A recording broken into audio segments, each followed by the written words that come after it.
Assalamualaikum warahmatullahi wabarakatuh. Selamat siang sahabat BMA dimanapun berada. Semoga hari ini tetap semangat untuk belajar akuntansinya ya. Nah, hari ini saya akan coba menjelaskan kepada sahabat BMA bagaimana caranya kita melakukan penyusunan neraca lajur pada perusahaan dagang dengan menggunakan metode periodik. Karena dalam perusahaan dagang itu ada dua metode yang dapat kita gunakan dalam penyusunan neraca lajur. Yang pertama adalah metode periodik, yang kedua adalah metode perpetual. Dan di sini saya akan coba menjelaskan bagaimana dengan menggunakan metode periodik. Baik, mari kita coba lihat seperti apa penyusunannya. Di sini saya sudah menyediakan data, dan dalam menggunakan atau dalam menyusun neraca lajur itu kita membutuhkan dua data. Ya, yang pertama itu adalah data neraca saldo, yang kedua itu adalah data jurnal penyesuaian. Jadi nantinya kedua data ini akan kita gabungkan untuk bisa menyusun neraca lajur. Nah, di sini saya menggunakan data UD Sejahtera. Ya, ini data UD Sejahtera ini sudah kita lakukan sebelumnya penyusunannya. Sudah saya jelaskan bagaimana cara menyusunnya juga. Dan kemudian di sini juga saya menggunakan jurnal penyesuaian UD Sejahtera. Saya juga sudah menjelaskan bagaimana cara melakukan penyusunannya di penjelasan sebelum-sebelumnya. Oke, baik, mari kita coba langsung melakukan penyusunannya ya. Jadi intinya, penyusunan neraca lajur pada perusahaan dagang dengan perusahaan jasa itu tidak ada perbedaannya. Yang hanya membedakan itu adalah nama-nama akun yang ada di dalam masing-masing perusahaan. Tapi kalau misalnya cara penyusunannya itu tetap sama, tidak ada yang berbeda. Nah, mari kita coba lakukan penyusunan dengan perusahaan dagang. Di sini saya menggunakan data UD Sejahtera, dan di sini ada neraca saldo. Jadi nantinya semua data UD Sejahtera dari neraca saldonya ini akan kita lakukan pemindahan ke dalam tabel neraca lajur pada kolom neraca saldo. Jadi yang kita pindahkan itu seluruhnya, nomor akun, nama akun, nominal, baik itu di debit maupun di kredit. Jadi semua nanti ini ya, semuanya ini nanti kita akan pindahkan ke dalam kolom neraca saldo yang ada di neraca lajur. Nah, ini dia, seperti ini contohnya. Ini nomor akunnya sudah saya pindahkan yang berasal dari neraca saldo semuanya. Kemudian nama akunnya juga saya pindahkan sesuai dengan nomor akunnya, itu saya pindahkan dari neraca saldo kemari. Kemudian nominalnya juga saya sudah pindahkan sesuai dengan posisinya masing-masing. Jadi ini pemindahannya harus sama persis seperti yang ada di neraca saldo. Jadi apa yang ada di neraca saldo maka kita harus pindahkan seluruhnya ke dalam kolom neraca saldo yang ada di neraca lajur. Oke, ini dia. Kita anggap ini masih kosong ya. Jadi ini memang sudah saya selesaikan, tapi kita akan anggap ini masih kosong.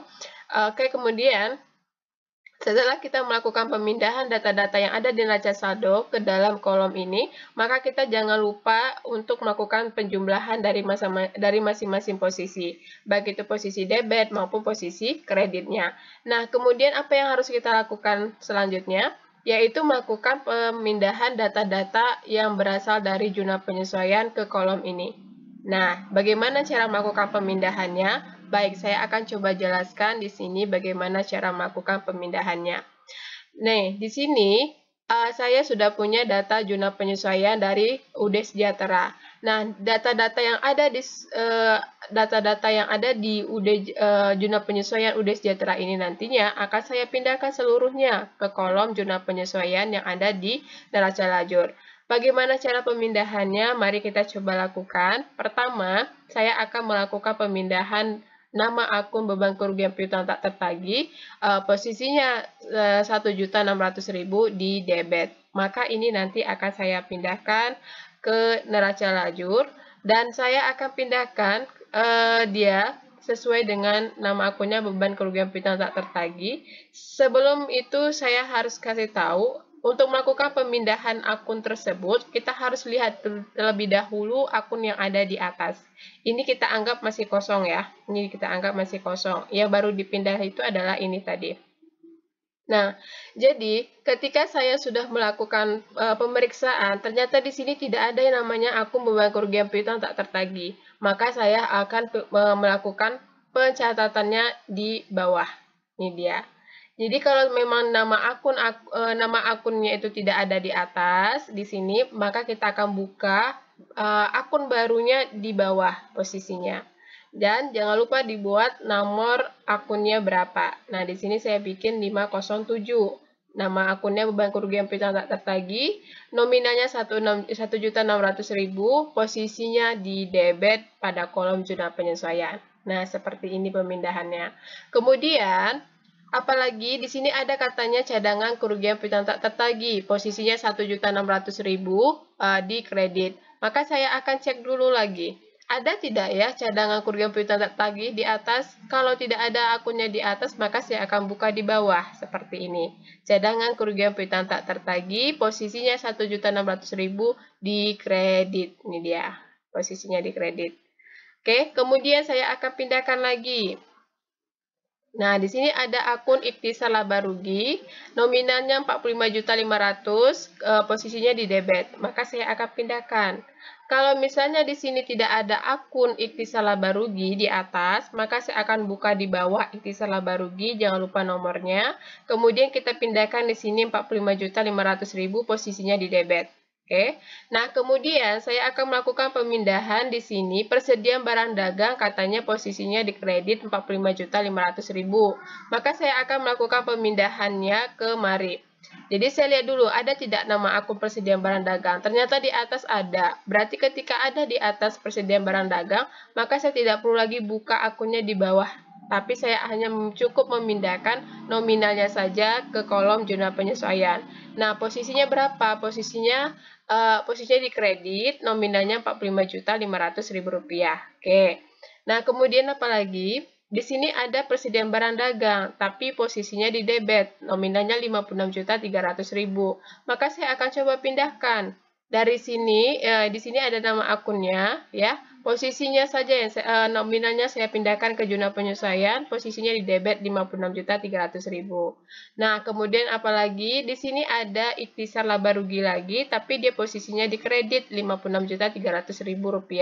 Maka saya akan pindahkan ke akun ikhtisar laba rugi, posisinya kredit Rp56.300.000. Kemudian saya akan melakukan pemindahan beban perlengkapan toko. Nah, di sini ada beban perlengkapan toko, posisinya di debit 7 juta. Maka saya akan pindahkan. Kalau tidak ada akunnya di atas, maka saya akan buka di bawah beban perlengkapan toko. Posisinya di debit 7 juta rupiah. Nah, kemudian di sini ada akun perlengkapan toko. Posisinya di kredit 7 juta. Maka saya akan pindahkan juga kemari. Saya lihat dulu ada tidak akun perlengkapan toko di atas. Karena ada di atas, maka saya tidak perlu buka lagi akunnya di bawah. Maka saya hanya cukup memindahkan nominalnya ke kolom zona penyesuaian, posisinya di kredit 7 juta rupiah. Oke, kemudian di sini ada akun beban penyusutan bangunan 4.750.000, posisinya di debit. Maka saya akan pindahkan. Saya lihat dulu ada tidak akunnya di atas. Kalau tidak ada, maka saya akan buka di bawah beban penyusutan bangunan, nominalnya di debit Rp4.750.000. Nah, kemudian saya akan pindahkan akun akumulasi penyusutan bangunan. Nominalnya di kredit, nominalnya kredit sebesar Rp4.750.000. Maka saya akan melakukan pemindahan di sini. Oke. Di sini saya akan melakukan pemindahan akumulasi penyusutan bangunan. Nah, nominalnya saja yang saya pindahkan karena akunnya sudah ada, maka saya akan pindahkan nominalnya saja. Posisi di kredit Rp4.750.000. Kemudian di sini ada akun beban penyusutan peralatan toko, nominalnya Rp5.250.000. Nah, kemudian saya akan pindahkan dia kemari. Karena tidak ada di atas nama akunnya, maka saya akan buka di bawah beban penyusutan peralatan toko. Posisi di debit Rp5.250.000. Nah, kemudian saya akan melakukan pemindahan akun akumulasi penyusutan peralatan toko. Nah, di sini Rp5.250.000, posisinya di kredit. Maka saya akan lihat dulu di atas, ada tidak akunnya. Kalau ada akunnya akumulasi penyusutan peralatan toko, maka saya tidak perlu buka lagi di bawah. Kemudian saya akan pindahkan ke kolom kredit, nominalnya Rp5.250.000. Kemudian Di sini ada akun beban gaji karyawan. Posisinya debit 1.500.000. Saya cek lagi di sini ada beban gaji karyawan. Nah, berarti saya tidak perlu buka di bawah. Nah, saya hanya pindahkan nominalnya aja 1.500.000 di debit. Kemudian di sini ada utang gaji di kredit, ya, utang gajinya di kredit 1.500.000. Maka saya akan coba pindahkan. Nah, maka saya akan coba pindahkan akunnya. Karena di atas tidak ada utang, ya, di atas itu sama sekali tidak ada utang gaji, maka saya akan pindahkan ke bawah. Nah, di sini dia ada utang gaji sebesar Rp1.500.000, posisinya di kredit. Kemudian saya akan coba pindahkan lagi akun beban asuransi, posisinya di debit 5 juta. Rp5.066.667. Kemudian saya akan pindahkan di sini. Jikalau tidak ada di atas nama akunnya, saya buka di bawah beban asuransi. Kemudian saya pindahkan nominalnya di debit Rp5.066.667. Oke, kemudian saya pindahkan lagi beban asuransi sudah, asuransi dibayar di muka. Di sini ada asuransi dibayar di muka di kredit, nominalnya Rp5.066.667. Maka saya akan pindahkan dia posisinya ke kredit. Nah, mana dia? Ini aku asuransi dibayar muka, maka nominalnya saya pindahkan ke kredit. Ini dia, oke. Kemudian saya pindahkan lagi akun pendapatan sewa diterima di muka, nominalnya Rp4.166.667. Maka saya lihat dulu ada tidak akunnya. Ternyata di sini ada akunnya pendapatan sewa diterima di muka, berarti saya cukup memindahkan nominalnya saja ke posisi debit. Ya. Kemudian di sini ada pendapatan sewa. Nominalnya Rp4.166.667. Maka nanti saya akan lihat dulu ada tidak di atas akunnya. Kalau tidak ada, saya akan buka di bawah pendapatan sewa. Nominalnya saya pindahkan posisinya di kredit. Oke, kemudian saya akan lihat lagi di sini ada akun iklan dibayar di muka. Akun iklan dibayar di muka ini posisinya di debit Rp1.666.667. Maka saya akan pindahkan dia ke neraca lajur. Saya lihat dulu ada tidak di atas akun iklan dibayar di muka. Kalau tidak ada, maka saya akan buka di bawah. Nah, kalau sudah saya buka akunnya, maka saya pindahkan nominalnya di posisi debit. Kemudian ada lagi beban iklan di sini, nominalnya Rp1.666.667, posisinya di kredit, maka saya akan cari dulu ada tidak di sini beban iklan. Ternyata di atas ada beban iklan, berarti saya tidak perlu buka di bawah, maka saya akan langsung pindahkan nominalnya Rp1.666.667, posisinya di kredit. Nah, kalau sudah semuanya saya pindahkan nama-nama akun yang ada di jurnal penyesuaian beserta nominalnya, maka itu artinya pemindahan data jurnal penyesuaian sudah selesai kita lakukan. Nah, kemudian kita harus melakukan penjumlahan terhadap masing-masing kolom debit dan kreditnya. Berapa jumlahnya? Nah, ketika saya jumlah, itu ternyata nominalnya sama-sama Rp132.800.001. Nah, saya lihat lagi data jurnal penyesuaian, ternyata jumlahnya sama.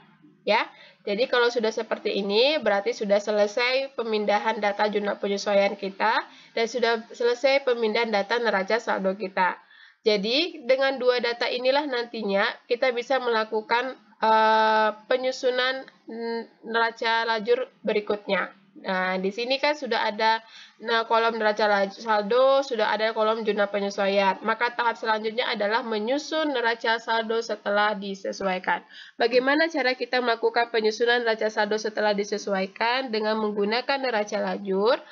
Caranya itu sangat sederhana, seperti pada neraca lajur perusahaan jasa juga. Jadi kita akan menggabungkan antara dua kolom ini, ya. Antara kolom neraca saldo dengan jurnal penyesuaian akan kita lakukan penggabungan. Nah, nanti akan menghasilkan data neraca saldo setelah disesuaikan. Cara melakukan penggabungannya itu seperti ini. Kalau ada datanya di neraca saldo, Seperti ini ya, kas. Kas ada di neraca saldo tapi tidak ada di jurnal penyesuaian. Maka saya akan langsung pindahkan saja ke neraca saldo setelah disesuaikan. Nominalnya berapa, posisinya di mana, maka saya akan sesuaikan. Nominalnya 20 juta, posisinya di debit. Oke, kemudian di sini ada piutang dagang. Dan di jurnal penyesuaian tidak ada nominal. Berarti langsung saya pindahkan 40 juta, posisi di debit. Kemudian di sini ada persediaan barang dagang.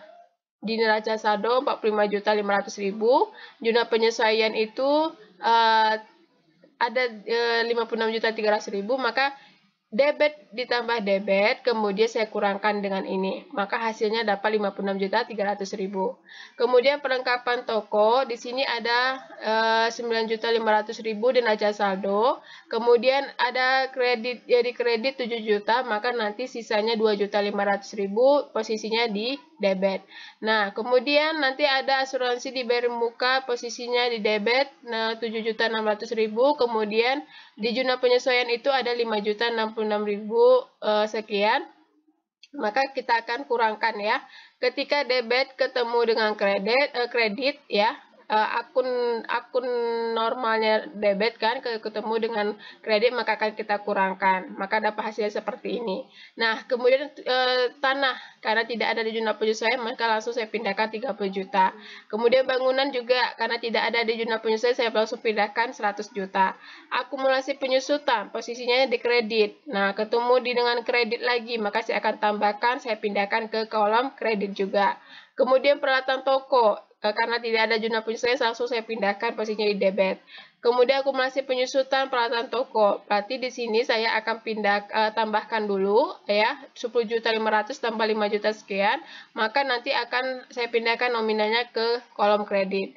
Utang dagang saya langsung pindahkan karena tidak ada di jurnal penyesuaian, berarti saya langsung pindahkan ke kredit. Nah, kemudian pendapatan sewa diterima di muka saya akan kurangkan. Ini kredit ketemu debit, maka nanti akan saya kurangkan, maka hasilnya saya akan pindahkan ke kolom kredit.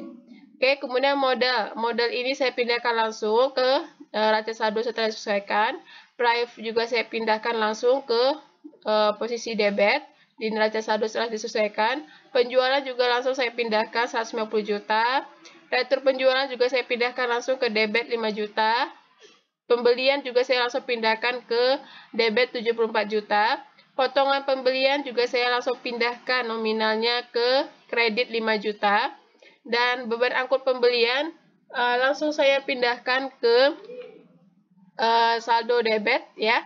Ini dia saldo debit 2.500.000. Beban gaji karyawan ini saya tambahkan dulu dengan jurnal penyesuaian ya. 10 juta tambah 1.500.000, maka 11.500.000 saya posisikan di debit. Kemudian beban iklan. Beban iklan itu saya pindahkan ke beban iklan ini saya kurangkan dulu karena debit ketemu dengan kredit, maka saya kurangkan, maka hasilnya nanti saya pindahkan ke posisi debit. Kemudian beban lain-lain ini 5.600.000 saya langsung pindahkan ke posisi debit. Nah, ikhtisar laba rugi ini saya tidak kurangkan atau tidak tambahkan karena memang dia tidak ada di neraca saldo, berarti saya langsung pindahkan saja dia dua-duanya seperti biasa, 45.500.000 di debit, 56.300.000 di kredit. Maka sudah selesai ikhtisar laba rugi. Kemudian beban kerugian piutang tak tertagih, saya akan langsung pindahkan dia ke debit. Cadangan kerugian piutang tak tertagih saya pindahkan dia posisi di kredit. Kemudian beban perlengkapan toko saya pindahkan dia di posisi debit. Beban penyusutan juga saya pindahkan di posisi debit. Beban penyusutan peralatan toko juga saya pindahkan di posisi debit. Utang gaji saya akan pindahkan posisinya di kredit. Kemudian beban asuransi saya pindahkan di debit ya. Kemudian pendapatan sewa saya akan pindahkan posisinya di kredit, dan iklan dibayar di muka saya akan pindahkan posisinya ke debit pada kolom neraca saldo setelah disesuaikan. Nah, ketika semuanya sudah kita lakukan penambahan atau pengurangan antara kedua data ini, dan maka nantinya kolom debit kita jumlahkan terlebih dahulu berapa. Kemudian kolom kredit juga kita jumlahkan terlebih dahulu berapa. Setelah kita melakukan penjumlahannya, maka nanti kita akan peroleh datanya atau jumlahnya itu Rp459.600.000. Nah, sama-sama jumlahnya, berarti ini sudah balance. Ketika ternyata saat kita melakukan perhitungan atau pemindahan data atau penyusunan neraca saldo setelah disesuaikan, tidak memiliki data yang sama, jumlahnya tidak sama, ada perbedaan atau ada selisih, maka ini perlu kita cross check ulang. Mungkin ada salah penempatan nominal atau salah dalam melakukan pencatatan nominalnya. Jadi kalau salah maka kita perbaiki dulu. Tapi kalau sudah benar, maka kita sudah bisa melanjutkan ke tahap berikutnya pada kolom laba rugi. Nah, di sini kolom laba rugi ini tujuannya untuk mengetahui apakah perusahaan mengalami keuntungan atau kerugian. Nah, ketika saya melakukan bagaimana cara kita melakukan pemindahan datanya, maka kita akan pergunakan data dari neraca saldo setelah disesuaikan. Jadi data yang kita gunakan untuk menyusun kolom laba rugi ini adalah data dari neraca saldo setelah disesuaikan. Apa-apa saja yang perlu kita pindahkan kemari? Kalau dia perusahaan dagang, maka kita pindahkan adalah seperti penjualan, retur penjualan, potongan penjualan, pembelian, data pembelian, dan sebagainya. Dan beban dan pendapatan. Nah, di sini dari data yang kita miliki ini, maka saya akan memindahkan data akun, itu di sini ada akun penjualan.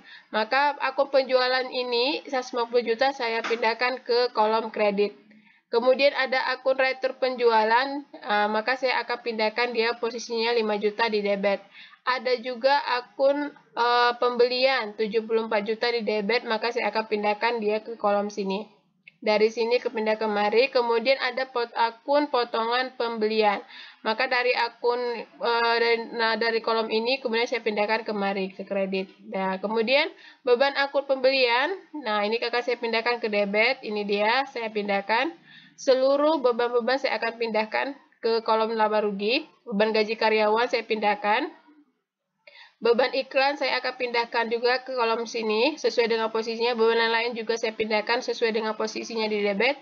Kemudian ikhtisar laba rugi ini saya angkat semuanya. Jadi debit kreditnya saya angkat, saya pindahkan kemari. 45.500 dan 56.300.000. Nah, kemudian di sini ada beban kerugian piutang tak tertagih, saya pindahkan kemari. Dan cadangan tidak. Ya, tapi ada beban perlengkapan toko saya pindahkan kemari, beban penyusutan bangunan saya pindahkan kemari, beban penyusutan peralatan toko saya pindahkan kemari ke posisi debit ya pada kolom laporan laba rugi. Kemudian ada beban asuransi saya pindahkan juga kemari ya, dari sini kemari. Oke. Kemudian habis ya, ada satu lagi pendapatan sewa. Pendapatan sewa akan saya posisikan dia di kolom kredit. Nah, sudah. Kalau sudah kita pindahkan data-data akun yang berkaitan dengan laporan laba rugi pada perusahaan dagang, maka kita akan melakukan penjumlahan pada masing-masing kolom. Ya, jadi intinya di kolom kredit itu kita akan mengisi kolom akun-akun yang bisa menambah keuangan perusahaan. Nah, sedangkan yang di kolom debit ini adalah kita memindahkan akun-akun yang bisa mengurangi keuangan perusahaan. Nah, setelah kita atau dengan kata lainnya di sini mengisi tentang pembelian, tentang beban. Kalau di sini tentang pendapatan dan tentang penjualan. Kalau sudah kita lakukan pemindahan nominalnya dari masing-masing akun, yang berasal data dari neraca saldo sudah disesuaikan, maka kita jumlahkan dia ke bawah. Nah, ketika saya jumlahkan ke bawah, nanti pasti jumlahnya tidak akan balance, ya, tidak sama. Memang tidak sama karena ini bukan menunjukkan tanda kesamaan, ya, tapi kita ingin melihat apakah perusahaan kita mengalami kerugian atau mengalami keuntungan. Jadi kalau kita lihat di sini ternyata ada selisihnya Rp46.866.667. Ini kalau kita lihat juga posisi jumlahnya itu lebih besar di kolom kredit daripada kolom debit. Artinya apa? Artinya perusahaan itu lebih besar pemasukannya daripada pengeluarannya. Nah, kalau sudah besaran pemasukan daripada pengeluaran, maka ini mengakibatkan perusahaan mengalami keuntungan, yaitu laba. Jadi labanya itu adalah sebesar selisih antara jumlah ini. Nah, dapatlah sekian Rp46.866.697 keuntungan atau laba perusahaan pada tahun 2019. Nah, setelah seperti ini, maka kita sudah selesai melakukan penyusunan laba rugi. Sekarang kita akan melakukan penyusunan tahap berikutnya, yaitu kolom neraca. Kolom neraca ini isinya yaitu aktiva sebelah debit, pasiva, dan ekuitas sebelah kredit. Nah, jadi datanya dari mana? Datanya tetap dari neraca saldo setelah disesuaikan. Nah, yang data mana saja yang kita akan pindah? Data-data yang seperti saya sebutkan tadi. Data-data yang berkaitan dengan aktiva kita masukkan ke debit. Data-data yang berkaitan dengan ekuitas dan pasiva, maka kita akan letakkan dia di sebelah kredit. Nah, di sini akun aktiva itu ada 1 kas, piutang dagang, persediaan barang dagang, perlengkapan toko, asuransi dibayar di muka, tanah, ya, bangunan, peralatan toko, kemudian prive, kemudian lagi cadangan kerugian piutang tak tertagih. Ini cadangan kerugian piutang oke, ini iklan dibayar di muka. Jadi akun-akun inilah yang kita pindahkan ke neraca. Saya ambil datanya dari sini. Kayak kas 20 juta, dari sini saya pindahkan kemari. Kemudian ini piutang dagang, saya pindahkan kemari. Ini persediaan barang dagang, saya pindahkan kemari. Perlengkapan toko juga saya pindahkan kemari. Dan asuransi dibayar muka saya pindahkan. Tanah juga saya pindahkan kemari. Bangunan juga saya pindahkan kemari. Kemudian nanti akumulasi penyusutan saya pindahkan posisinya di kredit, ya, sesuai dengan posisinya di sini. Kemudian peralatan toko saya pindahkan ke debit. Akumulasi penyusutan peralatan toko saya pindahkan ke kredit. Kemudian utang dagang saya pindahkan posisinya di kredit. Pendapatan sewa diterima di muka saya pindahkan posisinya di kredit. Kemudian ada modal Ibu Ai saya pindahkan ke kredit, ada prive-nya Ibu Ai saya pindahkan jadi debit. Kemudian saya lihat dulu yang di bawah yang belum dipindahkan itu adalah ada cadangan kerugian piutang. Ini cadangan kerugian piutang, ini saya pindahkan kemari di kredit. Kemudian ada utang gaji. Utang gaji saya pindahkan kemari. Nah, kemudian saya akan pindahkan iklan dibayar di muka. Iklan dibayar di muka, ya, saya pindahkan dia kemari. Ini dari debit, ya, saya pindahkan kemari.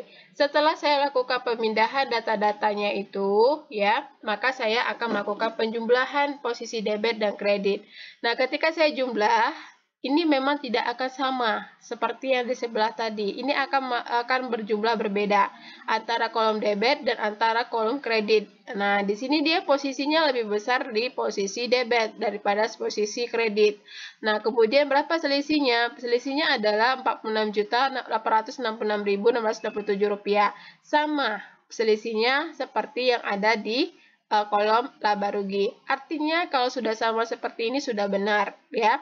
Jadi ini sudah benar. Kemudian nanti kita akan buat jumlahnya di bawah yang samanya setelah dilakukan penambahan dari selisihnya. Oke, seperti inilah cara kita melakukan penyusunan neraca lajur pada perusahaan dagang. Seperti yang saya katakan, ini tidak berbeda dengan menyusun neraca lajur pada perusahaan jasa. Perbedaannya hanya terletak pada akun-akunnya saja yang mungkin tidak ada di jasa, di sini ada. Karena ada namanya transaksi jual beli barang, makanya ada timbul akun-akun baru dari akun-akun yang ada di perusahaan jasa. Oke, baik, saya rasa untuk penjelasan dari neraca lajur ini sahabat BMA sudah pada paham dan sudah bisa melakukannya sendiri di rumah. Bagaimana cara melakukan pemindahannya, ya, satu persatu. Jadi biar nggak bingung lagi, coba deh di rumah cari soal yang berkaitan dengan neraca lajur, kemudian coba kerjakan sendiri di rumah, praktekin langsung. Nah, nanti pasti sudah bisa melakukannya sendiri. Oke, tidak ada yang susah jikalau kita mau belajar. Tidak ada orang yang tidak bisa tanpa belajar. Oke, baik, inilah dia cara melakukan penyusunan neraca lajur pada perusahaan dagang dengan menggunakan metode periodik. Metode periodiknya itu terletak pada ikhtisar laba ruginya ini, ya. Kemudian nantinya ini saya pakai 10 kolom. Ya, pakai 10 kolom. Yaitu kolomnya itu masuk 10 kolom itu artinya debit kreditnya, ya. Debit kreditnya jadi ada 10 kolom. Nah, seperti inilah dia cara melakukan penyusunannya, dan ternyata perusahaan UD Sejahtera ini mengalami laba usaha. Oke. Baik, sampai jumpa sahabat BMA di penjelasan siklus akuntansi perusahaan dagang berikutnya. Dan jangan lupa tetap jaga kesehatan dan tetap semangat untuk belajar akuntansinya. Oke, sampai jumpa. Assalamualaikum warahmatullahi wabarakatuh.